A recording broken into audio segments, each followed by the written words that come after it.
Alright, welcome back to Pen to Profit. Now we're gonna talk about Facebook ads in this module. On the last module, we talked about YouTube ads. I'll try to keep this one shorter. The last one was a very long module.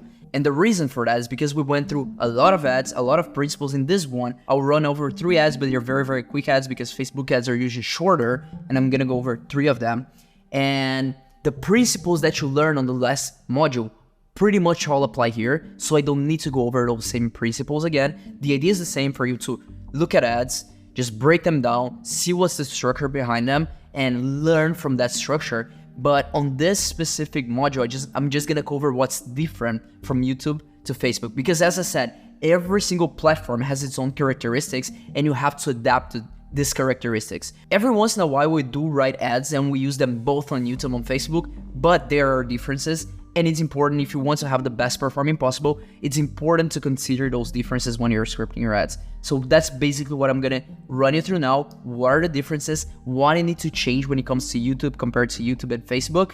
And yeah, let's run through all of that. And I'm also gonna cover policies here, ad policies, which is something you have to be very aware and have on top of your mind when you're writing copy for Facebook ads. For YouTube, the policies there, they are very broad and they are very non-aggressive. You're hardly ever gonna get ads rejected, and if you do, you're not gonna get your account banned. But on Facebook, very often, if you're not very careful with what you say on your ads are gonna get rejected, and it's very easy to get an ad account banned. And of course, you don't want to write copy for a client or write copy for your employee or for your own business and get that ad rejected and get the account taken down because of you, because that creates a lot of problems, a lot of headaches, a lot of stress, and you want to avoid that from happening. So the one thing that's also very different here on Facebook is the ad policies, and I'm gonna go over that. So with all of that being said, let's jump into this.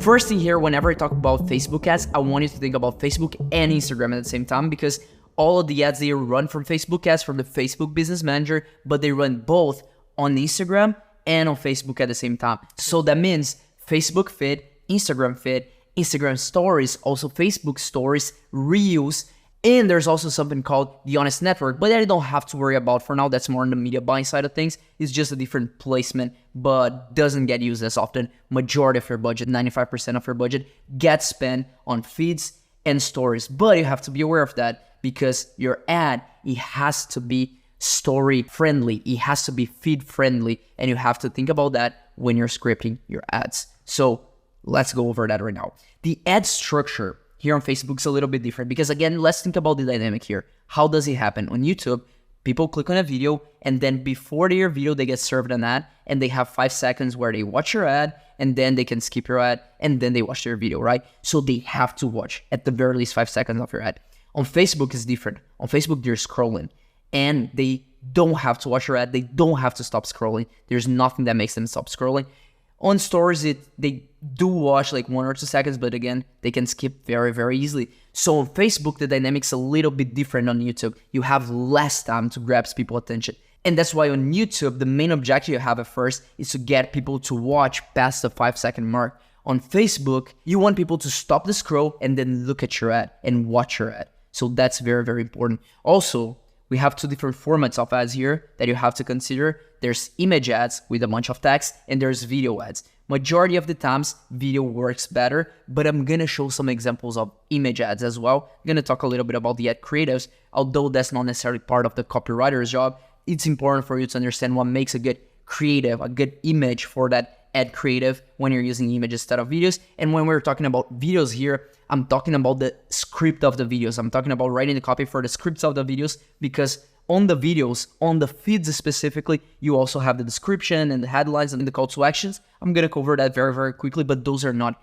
very important for video ads specifically. So with that being said, again, your first objective on Facebook is to stop the scroll. After that, once you stop the scroll, you have 2 to 3 seconds to hook people into your video, because that's where the biggest drop-off happens. On a typical YouTube video, majority of the drop-off happens on the first 30 seconds of the video, on that 30-second mark, before the 30-second mark. Here on Facebook, majority of the drop-off happens in the first 2 to 3 seconds of the video. So you have to be way more accurate, way more on point with your claims, with your marketing hook there to hook people in and sell the viewership, get them to watch the entire ad. So that's your second goal here. And then the third rule here is that your videos, they have to be fast-paced. As a general rule of thumb, you want all your ads to be a little bit fast-paced. They want to be faster paced than the usual video people see on YouTube. But specifically for Facebook and Instagram ads, it's even more important because the faster the pace is, the more you hook people in with different shots. So now let's jump into my computer and let's run through those ads. I'm just gonna run you through 3 very quick ads. Shouldn't take nearly as much time as the last video. But on those ads, I just want you to pay attention to how fast-paced they are and on those little scroll stopping elements that they have. You're gonna see them. So let's do that right now. First things first, I'm here on the Facebook ad library. You can just search for Meta ad library or Facebook ad library on Google. We want to look for weight loss offers or for weight loss ads. I just search for the keyword weight loss. And then all the ads on Facebook that contain the keyword weight loss, they're going to show up here. And when you see an ad over and over and over and over, you know that ad is working pretty well. And those are the ones you want to pay attention to. So I have 3 ones open here, and I want you to pay attention to the stop scrolling elements of them. Let's take a look. Here's how to get a diet plan that really works. This is what 10 pounds of fat looks like. If you want to drop this or more, you got to take your metabolism from this to this. This is almost an exaggerated example of stop scrolling elements and how to stop the scroll, how to hook people into your video, and how important it is to do that on Facebook. But you can see first it has the girl showing her abs, then the guy shirtless holding literally 2 pieces of fat on his hand, and then literally cuts to guy speeding for no reason. It's a very random pattern interrupt side of communication. And they do that because on Facebook and Instagram, there are so many distractions that you have to be almost obnoxious with the ways you use to stop the scroll. Again, you don't have to go that far. That works, you can test that, but you don't necessarily need to do that in order for your ads to work. I just wanted to use this one to illustrate an example. So let's take a look. For anyone out there who doesn't know their metabolic type, stop scrolling for just a second and listen up. All these foods that you don't think you're allowed to eat when following a diet, I'm eating them. Again, very stop scrolling elements, very dynamic video with very eye-catching visual anchors here. That's very important for Facebook. It's almost as important as everything you're saying on the video. Look at how obnoxious that is. We're trying to look how flashy, how attention grab it is. He's always doing something obnoxious or weird. So people keep engaged during the ad. But what is the best way to burn fat and get in great shape? The best way to burn fat and get shredded is not keto, it's not paleo, and it's definitely not super intense exercises. Like this. Or this. You can see here they make millions and millions of dollars in that weight loss industry, and we're right on the money right here with the pain points and with the narrative. The problem is the keto diet, the paleo diet, this other diet. That's not the solution. That's what they're selling here. And you can see we did a very good job by uncovering those problems because that's the narrative we came up organically through our exercises, through ChatGPT. And that's exactly the narrative they're using here on a very, very successful business that tests hundreds and hundreds of ads every single month and hundreds different narratives every single month. And it works for them. So we did a very good job in our research. I've actually had a lot of people just come up to me in person and ask me how to get in shape fast. I actually said, hey, to save you the time, I have this link. It's going to take you to a free quiz. It's a super simple quiz. You answer 6 questions, and it'll basically just tell you exactly how to get in shape fast. You can hit that link below and take the quiz. We won't ask for your email or anything like that. Click the link below this video right now. Take my free body type quiz and get your personalized plan right now. That's also very good. He's addressing objection most people have when they click something. They already know they're going to have to get your mail or opt in for something and say, you don't need to do that. Just click the link and go for the quiz. Boom. That's it. As simple as that. I just want you to pay attention to how different that is from a YouTube ad. The idea is the same. The principles are the same, but it's just even more fast-paced. It has the stop scrolling elements, and the structure at the end of it is the same. It's adapted to different medias, and that is what you have to pay attention to as a copywriter. Now let's take a look at an image ad. For those type of products where all you're trying to do is create desire or create curiosity for something that you're gonna offer them, you're not necessarily selling a product, or you're not trying to get people to opt into something or register to something, you're just creating curiosity, and then on the page, you're gonna kill the curiosity, you're gonna fill the gap of information people have in their heads. When that's the case, when you're just selling curiosity here, you don't necessarily need a video. All you need is attention grabbing image, a scroll stopping image like that, and then a very quick call to action and very, very simple copy. You can see here, copy is very short. When it comes to the headline, when you write a headline for the ad inside Facebook ads, and I like to keep the headline short. You can have 2 lines here, but I like to keep it 1 because when you keep it 1, you can have the sub headline here, this description, where you have more space to write. And I think it just looks better that way. And if you use a headline that's 2 lines long, you're not gonna have this is not gonna show up the sub headline. So that's why I like to keep it short. But basically super, super simple image ads. Those work very, very well. Finally, let's just take a look at this last video here. Hey, if your goal is to get in better shape in 2022, then stop scrolling and listen to me. The gyms right now are crazy busy. This is always expected because people think that in order to get in shape, they have to go to the gym for 45 minutes to an hour and sit on the cardio machine and run on the treadmill. And then they have to go home and they have to make a bunch of salads and they have to cut out carbs completely. And that's how you lose weight.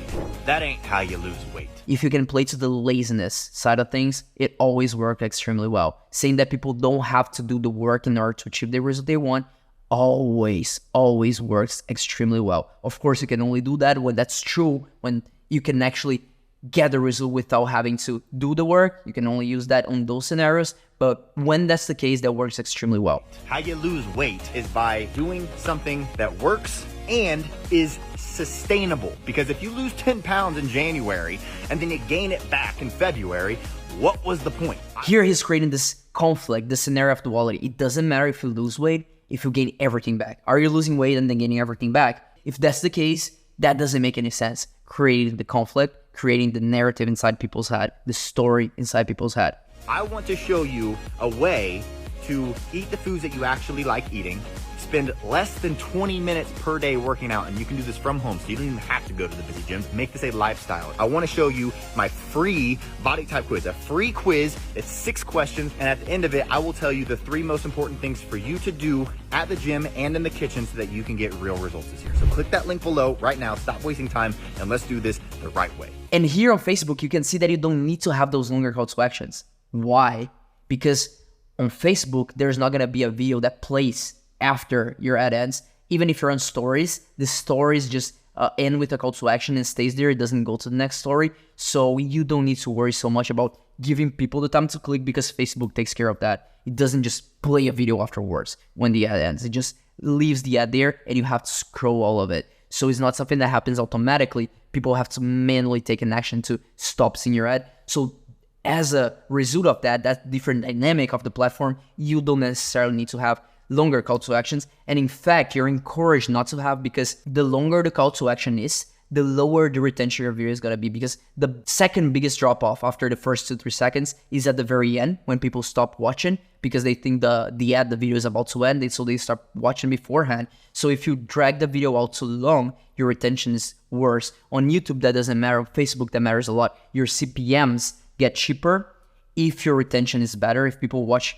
the video on its entirety. If you're, let's say the retention, the average retention of your video is 60, is way better. Your CPMs are gonna be cheaper than if they are 30%. That's why you don't want to drag out the videos, the CTAs on Facebook, while you want to drag them out on YouTube. So 2 very different dynamics here that you have to be aware of when you're writing your ads. That's pretty much it when it comes to the ads. Those are the main differences. And then the only other thing I want to cover here is ad policies. On Facebook, you have to be very, very careful. I recommend you read all the ad policies. So whenever you're advertising something for weight loss, for example, very, very easy for your ads, for your copy to trigger the review process and get your ads rejected and shut down. And just a few ads rejected can lead to account shutdown, which again, are super, super stressful to deal with. I was a media buyer for a lot of time, and I know how stressful that is. I used to deal with that on a daily basis, and you don't want to cause your client to experience that. He's gonna be very pissed with you if your copy gets the ad account down. So you better read the policies and know that for niches like weight loss, just using the keywords weight loss is already a very big red flag and can and most likely will get your ads shut down. Same for anything related to making money. Any money claims are gonna get your ads shut down. If you're addressing people based on any personal attribute, your ads are gonna get rejected. If you're saying, oh, you're experiencing back pain, your ads are gonna get rejected. If you're saying, oh, you're feeling like you gain weight, your ads are gonna get rejected. You cannot speak as directly to the customer on Facebook as you can on YouTube. Why this guy can? Because he's spending millions and millions of dollars, so he can get away with it. He has a contact or multiple contacts inside of Facebook that approve the ads for him, but you only get access to that when you spend a lot of money. We spend a lot of money when we don't have a very good contact inside. We have a little bit of access, but it's very shitty, and Facebook just doesn't care about advertisers. They just shut down your ad account and they don't give any help. It's very stressful. Here, you want to stray away from any health-related claim. You don't want to address people based on personal attributes. You don't want to have results-based claim.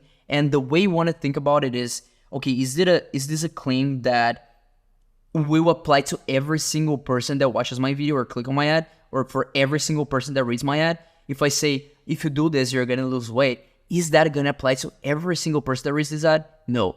If that's the case, Facebook considers that as a misleading claim and they're going to get your ad account shut. And that's why I consider it to be harder to run ads on Facebook, because you don't have those elements that you can play with, and those are the most powerful elements. It goes back to the abstraction point of things. Here on Facebook, sometimes you want to take use of abstractions. You want to be abstract with your communication because you are not allowed to be concrete. Saying that people are going to get paid $10,432 every single month, because that's going to get your ad account shut. You have to talk about the thing without mentioning the thing. So for example, a very big black hat niche is anything sexual, like sexual enhancing drugs, sexual enhancing pills.